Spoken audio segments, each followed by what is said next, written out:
দর্শক, আজকে আমার প্রিয় শিক্ষার্থী হাসান, ওর কণ্ঠে একটি গান শুনবো।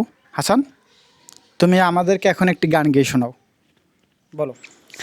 আমার বুক পকেটের মানুষ তুই হইয়া গেলি পর, তোর পর মানুষের সাথে আমি বাঁধছি সুখের ঘর। তোর লাল নীল বাতি জলে তোর বাসরে, তবে ছিটবে গোলাপ জল উই আমার কবরে।